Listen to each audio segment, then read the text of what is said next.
gente pode ver uma inflação maior, mais descontrolada, a gente vai ver juros maiores e a gente vai começar a ver isso impactando na economia. Então aí sim a gente vai começar a ver decrescimento econômico, quiçá, e eu espero que não aconteça, até mesmo uma recessão. Então isso Sim. pode acontecer.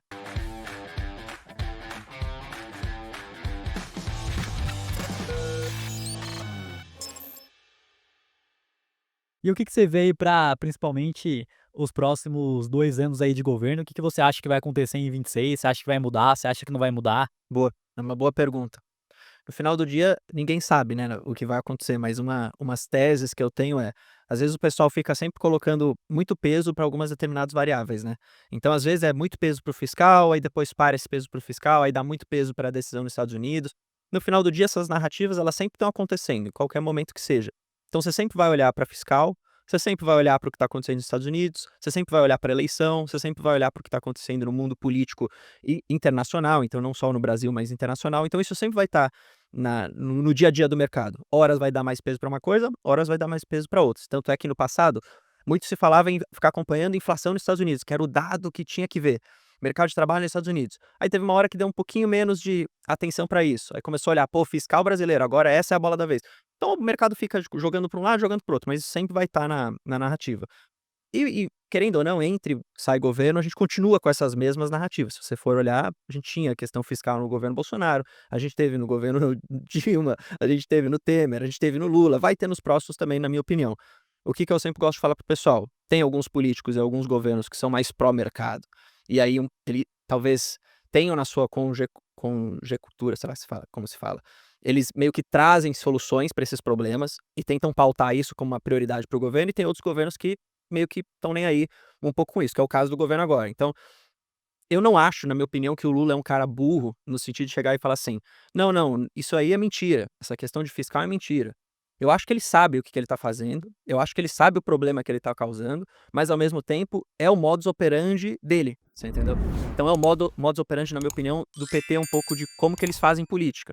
Então eles são uma ideologia que é mais gastadora, eles impulsionam a economia com gastos, e isso tem um problema no médio e no longo prazo. Quem fez aula de economia na faculdade, ou quem se formou nisso, sabe. Nas primeiras aulas você aprende um pouco dessas questões, né, em macro e micro também, né, quando você olha. E aí o que que é interessante? O PT ele impulsiona a economia com gasto, só que se você não tem uma contrapartida, fica insustentável, porque aí é o que você estava comentando no começo. Os gastos acabam gerando uma pressão inflacionária, acaba aumentando os juros, aí a economia vai começar a decrescer, assim por diante, vai entrar nesse limbo eterno que a gente vive no Brasil. Então o que que a gente tem que fazer? Reformas a ponto de conseguir melhorar o ambiente institucional do Brasil para que a economia não seja apenas impulsionada por gastos, como tem sido feito aqui. Uhum. E aí sim a gente vai conseguir sair desse buraco. Qual que é o problema disso?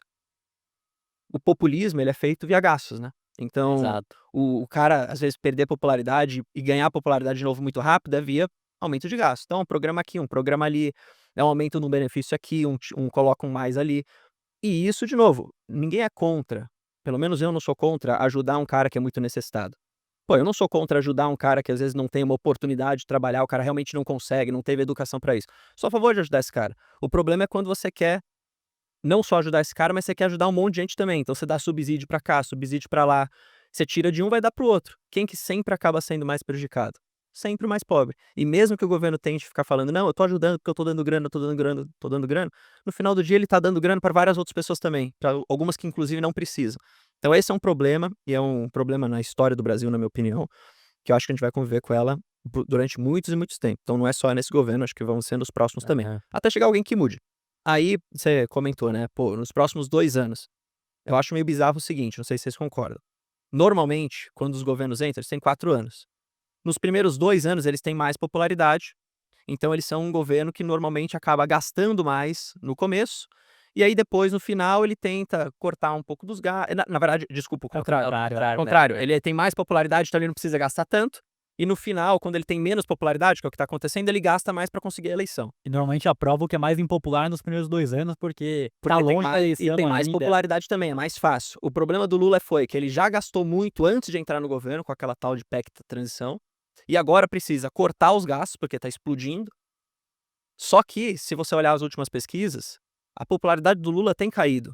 Então, se você for olhar desde o começo, ela tem caído de pouquinho em pouquinho. Algumas dão mais, algumas dão menos, mas a última que saiu da Quest lá, da Genial Quest, A gente teve logo que pegou um pouco daquele efeito do Pix, a gente teve mais desaprovação do que aprovação no governo Lula. E isso acende um alerta para os caras: "Pô, calma aí, o que que eu tenho que fazer?" Como é que aí eu pergunto, né, como é que o cara então vai aumentar a popularidade dele, sendo que ele tá num cenário onde ele precisa fazer várias coisas impopulares que no final do dia é cortar gasto, né, Hum. ou aumentar imposto.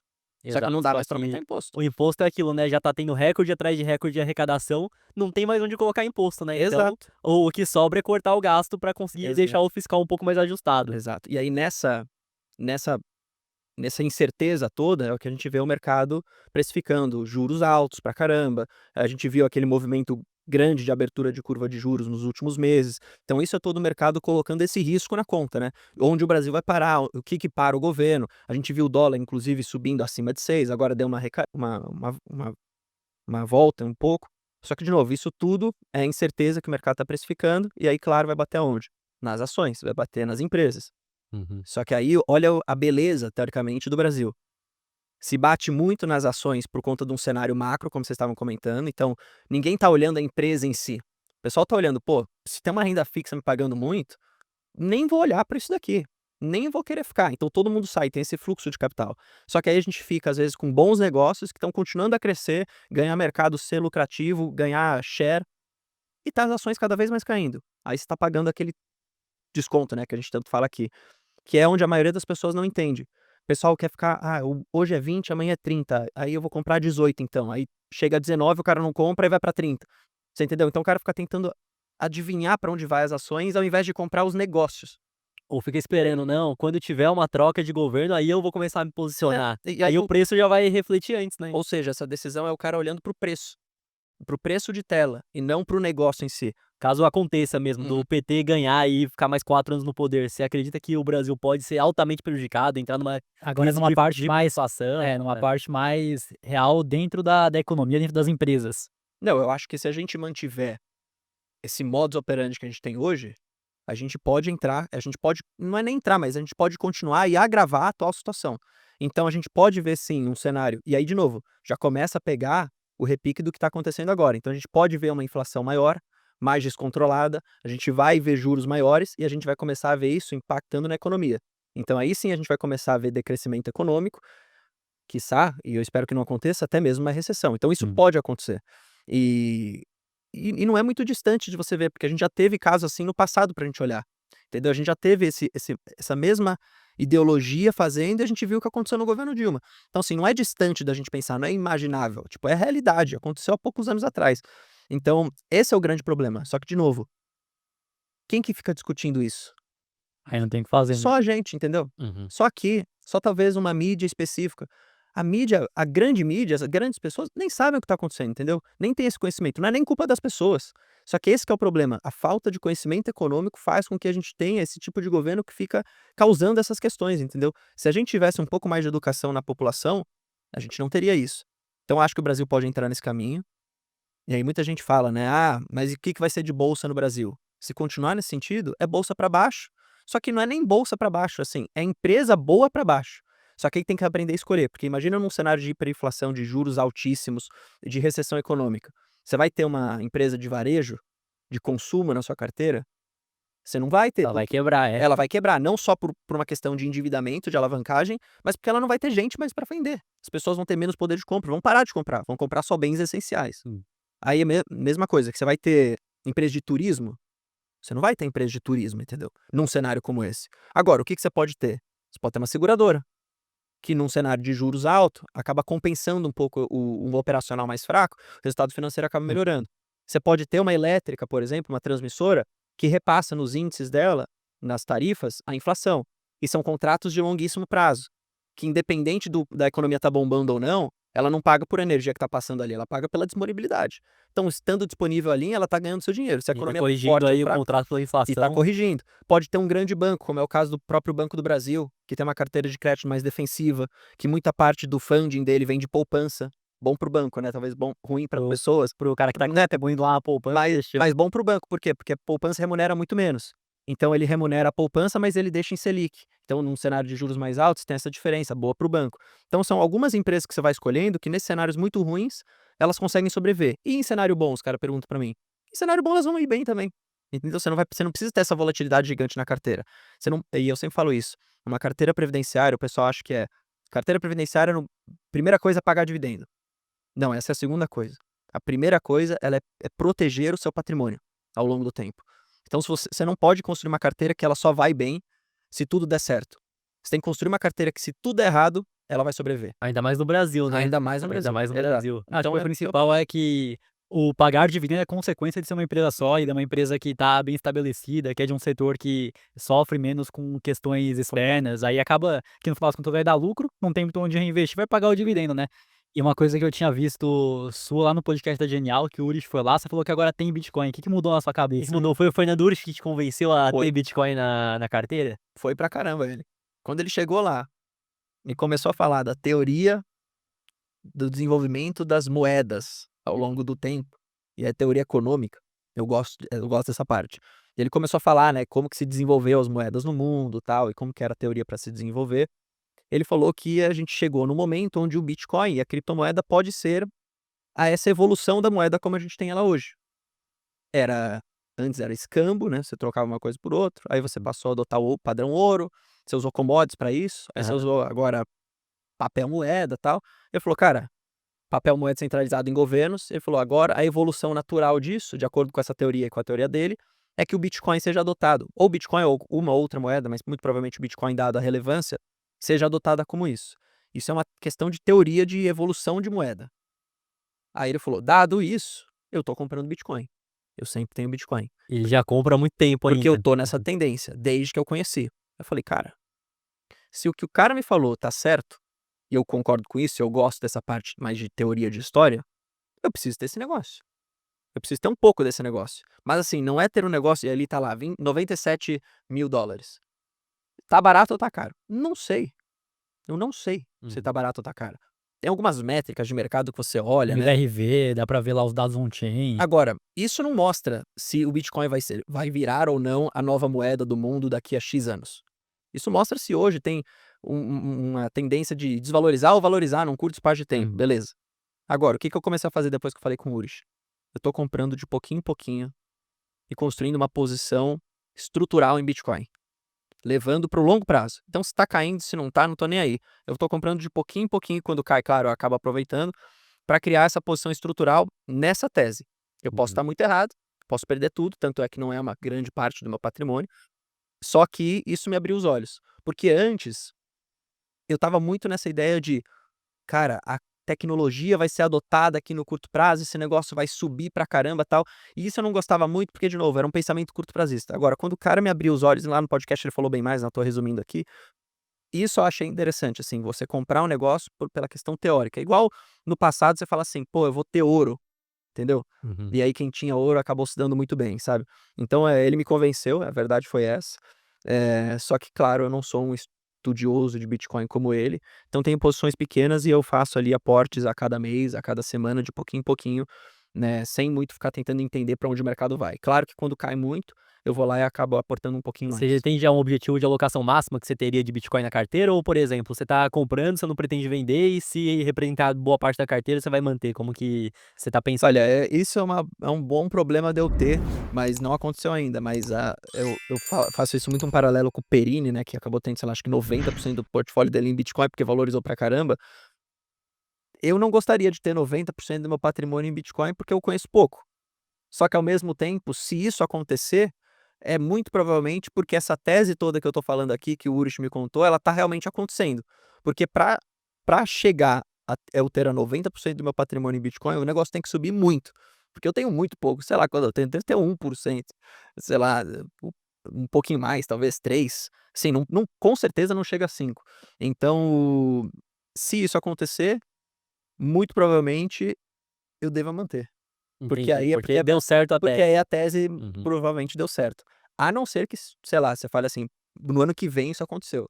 Aí alguma coisa aconteceu, porque não sei se a tese vai ter se maturado nessa questão.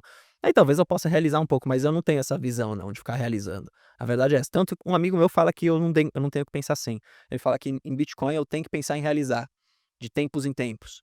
Ah, eu vou falar que eu acho que a altcoin tem que realizar, porque é muito mais uma startup, né, É, no só que, pô, como é que eu vou saber que eu vou realizar o Bitcoin qual que é a hora de realizar, entendeu? Eu não sei qual que é a hora. Alguém sabe qual que é a hora de realizar? Historicamente, historicamente, né, que já pega a parte do passado, quando o pessoal tá com muito lucro no Bitcoin, que tem a métrica que é o MVRV, que é Market Value dividido pelo Realized Value. Quanto tá valendo hoje comparado com a média que as pessoas pagaram. Então, se sai um Bitcoin da minha carteira agora para a carteira do Renan, ele sabe que o preço do Renan nessa parcela de Bitcoin foi os $97.000. E aí esse indicador tá mostrando que as pessoas estão com mais de 4 vezes, 5 vezes, 5 já vezes. bateu 10 vezes lucro. Aham, o que acontece é que o preço tá esticado e tende a ter uma correção, da mesma forma que se tá abaixo de 1, quer dizer que na média as pessoas estão no prejuízo, é o melhor momento de compra, então Então, mas isso mas de novo, isso é um indicador do tipo, pô, o cara muita gente tem muito lucro, provavelmente eles vão realizar um pouco pra colocar no bolso. Uhum. Mas não quer dizer que a tese tá boa ou não tá, entendeu? Exato, Essa é a minha dúvida. é muito mais É psicológico do que a tese mesmo, de fato. a minha grande dúvida é essa, entender o Bitcoin como tese de evolução monetária. Acho que isso é da hora. E aí se você entende isso, você vê que a tecnologia para de pé, que é um pouco do que o Urich defende, aí eu acho que vale você ter uma posição estrutural. Mas, de novo, acho que não precisa ser escrito em pedra, não significa que você não possa realizar um pouco nessas questões de curto prazo, depois comprar um pouco mais, dado que você tem aqui uma moeda que não te paga dividendo, que não te paga nada, né, ela é simplesmente um valor naquele determinado momento. Então, enfim, eu acho que talvez valha você ficar realizando um pouco, mas de qualquer hora, ninguém sabe. Vai Uhum. ser um problema bom pra eu resolver se isso acontecer, né. Um dia aí vou ter que fica gastar mais bom, né, você dinheiro. tem 1% aí vira 50% da É, aí, carteira, porra, aí então, mas ao mesmo tempo, imagina o cara que tinha Bitcoin lá atrás, que ele comprou a centavos e bateu $10. Aham. Porra, bizarro, tem Eu já vi uma live fechada do Fernando Rush lá que ele dá só para os assinantes e ele, na carteira dele, ele mostrou como que é a alocação da carteira, ele nem considera o Bitcoin, porque eu acredito que ele começou a comprar tão lá atrás aí, o livro então, dele é de 2015, se eu não me engano, não é? 2015 o livro. 2015, então eu já devia estar comprando Bitcoin em 2014, 2013. talvez essa seja um approach correto. Você não considerar o Bitcoin como parte da sua carteira. Uhum. Pode ser, entendeu? Pode Porque ser uma dessa forma forma você não vai pensar, não, que o Bitcoin é 50%. Você vai é, ver que, por exemplo, sei lá, ele tem, vamos colocar um número imaginário aqui, 500 Bitcoin na carteira dele. Lá atrás, em 2014, que ele começou a comprar, era um preço. Só que aí ele continua tendo a mesma quantidade em Bitcoin na carteira. Então acho que ele nem considera eu acho que esse é mostrando o por jeito conta então de disso. pensar. Agora você me deu uma boa ideia. Talvez não colocar o Bitcoin como parte da sua carteira previdenciária que você está construindo. Bitcoin é o Bitcoin, Hum. entendeu? Talvez possa ser uma boa, porque senão você vai invariavelmente acaba querendo e sendo forçado às vezes a realizar alguma coisa, especialmente se subir muito. Pode ser. Vou refletir sobre isso. E você comprou Bitcoin mesmo, sacou? Comprou via Não, ETF? eu Como que você. compro ETF de Bitcoin, eu compro lá fora direto o IBIT, que é Uhum. da BlackRock, né, mas aqui no Brasil tem como comprar o BIT11, por exemplo, que é da Hashdex negociado aqui. É que eu compro lá fora porque todos os investimentos que eu faço, que não são investimentos, focados aqui no básico que funciona, que são investimentos em reais, eu faço dólar. Uhum. Então, pô, ETFs de empresas americanas, REITs nos Estados Unidos, né, Bitcoin eu faço tudo em dólar, eu prefiro fazer assim que eu separo os meus patrimônios, né, então acho que é mais interessante pra mim. Então eu compro ETF lá. Eu podia comprar o Bitcoin direto, a verdade é essa, só que fica tão mais fácil, porque eu já tô lá na corretora, aí eu compro o ETF. Eu sei que realmente, se você quiser ter o Bitcoin, eu tenho que comprar direto, mas Você não é tá. também. Você começou a entender agora, então Comecei a você entender vai por agora, passo, né, né? e eu É. tô preocupado também, porque eu não sei hard wallet, cold wallet, eu tenho medo disso um pouco, então eu preciso estudar, eu gosto sempre de estudar primeiro. Aí eu falei: deixa eu deixar no ETF", que a BlackRock cuida disso pra mim, e eu confio nela, e aí eu vou estudando e quem sabe eu depois troco a posição, né, compro direto. É que acho que o ideal mesmo é comprar na corretora e sacar pra fazer autocustódia mesmo, É, colocar na hard wallet e esperar, né. Aham, é. Mas é aquele ponto, eu acho que é. é melhor eu comprar desculpa, eu acho que é melhor eu É, comprar o ETF da BlackRock do que deixar parado na Binance, entendi. não é? Aham. Sei lá. Ah, mas, É, se fosse, por exemplo, vamos supor, você confia na BlackRock e quem faz a custódia lá dos ETFs é a Coinbase. Daria pra comprar na Coinbase também, que teoricamente é a mesma exposição que você tá tendo de e risco. é o mesmo risco que você vai ter, porque é Pode a ser própria também, é Coinbase verdade. que faz a. É Se verdade. você quiser sacar da Coinbase, você consegue sacar. Agora do ETF você vai ter que vender pra depois poder comprar de novo e poder É sacar pra verdade, carteira. Uhum, é é. verdade. Mas conforme eu acredito que você vai estudando mais, você pensa, não, eu tenho que ter minha autocustódia, porque vai que É, acontece com alguma certeza. coisa, e aí acho É. que isso é algo que acontece ao longo do tempo, né? Exato. Eu não sou um especialista em Bitcoin, eu só comecei a gostar e achar interessante quando o Urich foi lá Mas, pô, isso passa bem longe da minha expertise, assim, então Mas você vê hoje mais como uma reserva de valor no futuro, que pode substituir o ouro, ou mais como uma moeda que vai ser usada como moeda transacional, não, por eu acho que exemplo? pode chegar a ser uma reserva de valor, mas fato é que hoje o Bitcoin não é uma reserva de valor, pelo menos não ainda, tá. Mas eu acredito que ele possa vir a ser, só que é quando mudar essa chave, quando as pessoas começarem a entender o Bitcoin como algo evolutivo, como algo que chegou para ficar na sociedade. Eu acho que isso tem na minha tese, né. Eu acho que isso tem acontecido ao longo do tempo. Antes ele era muito mais especulativo do que ele é hoje, só que ainda você tem um grande viés especulativo em cima. Então, só quando esse viés especulativo diminuir bem, e aí de novo, as pessoas entendendo a tecnologia, entendendo essa teoria evolutiva, entendendo o Bitcoin como a substituição das moedas, como a nova moeda do mundo, vamos dizer assim, aí eu acho que ele passa a ser uma reserva de valor. Hoje não é. Então eu não invisto nele hoje achando que é uma reserva de valor. Eu invisto mais nessa teoria e que Entendi. pode se tornar, entendeu? Aham, eu já vejo mais como reserva de valor e acredito que ela vai se provar de uma maneira muito mais forte quando passar o valor de mercado do ouro, porque se o Bitcoin passou o valor de mercado do ouro, hoje o valor de mercado do É, Bitcoin é de 2 tri, do ouro é 18, 20, o fica por aí. problema, o problema é que como tem esse viés especulativo muito alto, o que o ouro não tem, você tem uma volatilidade gigantesca no Bitcoin. E aí, na minha opinião, para ser uma reserva de valor, a volatilidade tem que ser um pouco mais controlada. Hum. E aí eu parto do princípio que essa volatilidade se controlará mais se você diminuir o viés especulativo, Uhum. que é com o tempo. Mas eu vejo Só que que isso já tem isso acontecido, tem né. acontecido, Aham. tá diminuindo, a verdade é essa, só que eu acho que ainda tem um caminho. Você pega, por exemplo, um título lá do Tesouro, Renda Mais, se eu não me engano, lá que tem um vencimento Uhum, mais alto, a variação sim. desse título é muito maior do que a do próprio Bitcoin, que no ciclo de alta antigamente tinham quedas de 40 até 50%. Hoje em dia o máximo que teve nesse ciclo de alta até agora foi uma queda de 20 e poucos, menos de Uhum. 30%, então vejo que isso tá Então, e tá diminuindo aí. diminuindo, é verdade. Tá diminuindo o viés especulativo, acho que isso é legal. E quanto mais regulação tiver, tem pessoas que são meio contra, né, a regulamentação no sentido, pô, agora você pode ter ETFs de Bitcoin, antes você não Uhum. poderia ter. Agora você tem muito fluxo gringo de investidor profissional que investe via ETFs e tal entrando. Então acho que isso também vai diminuindo um pouco essa volatilidade, porque você vai colocando players maiores dentro do negócio. Tem os prós e contras, né, porque para isso acontecer tem que ter mais regulamentação das criptos, que vai um pouco contra o fato de ser a cripto, mas ao mesmo tempo você acaba tirando um pouco do viés especulativo, trazendo um pouco mais de fluxo de capital forte, e aí diminui um pouco essas oscilações. Uhum. Então é um lado bom e um lado ruim, né, tem É, eu que vejo que ter a tudo. regulação é positiva desde que não vão proibir a autocustódia, porque aí você Mas perde nem tem o como os caras, né, mesmo se eles quiserem proibir, você acha que eles vão conseguir achar depois?